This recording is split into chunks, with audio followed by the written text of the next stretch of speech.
everybody, welcome back to The Way of Ramen. Today we got a quick one for you guys and girls. We're making Ajitama, or the flavored eggs for ramen. Now there's a lot of ways to make Ajitama, but this one's a pretty easy method and it's from the same guy who did the shoyu Tare recipe that I tested earlier. It works well, so let's just get right into it. The first thing we're going to do is get some water in a pot and get it boiling.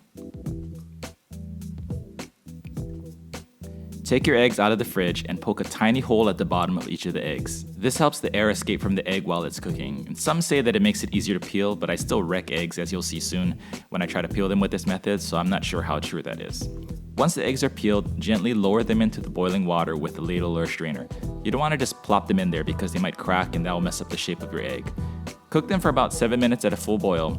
Then when the 7 minutes are up, take the eggs out and shock them in an ice bath. This stops the cooking process and helps keep the yolks runny. Once the eggs have cooled down, you can peel them and put them into a container.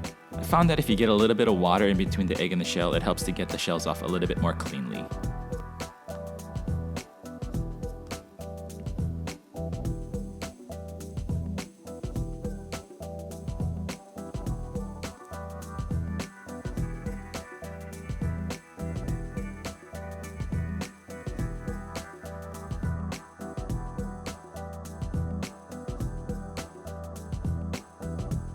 So this is an egg that didn't quite survive the peeling process, but as you can see, it's perfectly cooked.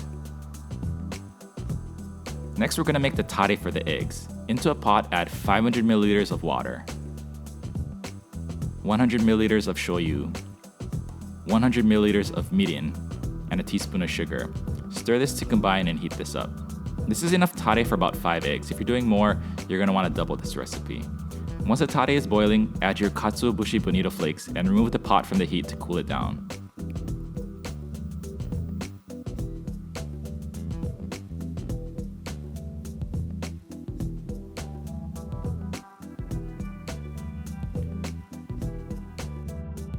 And once the tare is cooled, you can strain it into the container with your eggs.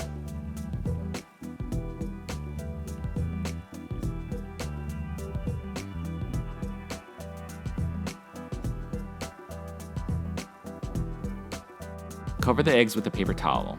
This will make sure the eggs have a nice even color with no spotting. Cover the container and put the eggs in the fridge. Let them brine for about 2 days. After 2 days, your ajitama are ready to eat. Now when you cut them, you'll notice that the yolks have actually firmed up just a little. This is due to the brining process of soaking the eggs in the tare. Now there's a lot of ways to make ajitama, and this is just one way. If you have a method that works well for you, please share them in the comments below. I know some people like to cook the eggs for 6 minutes or 6.5 minutes. I'm curious to hear what works for you guys. If you like this video, please like and subscribe. And I've been trying to post more on Instagram, especially on the stories. So if you want to see me fail when I'm testing out new recipes for this channel, please give me a follow at Way of Ramen. Thank you guys so much for watching, and I'll see you all in the next video.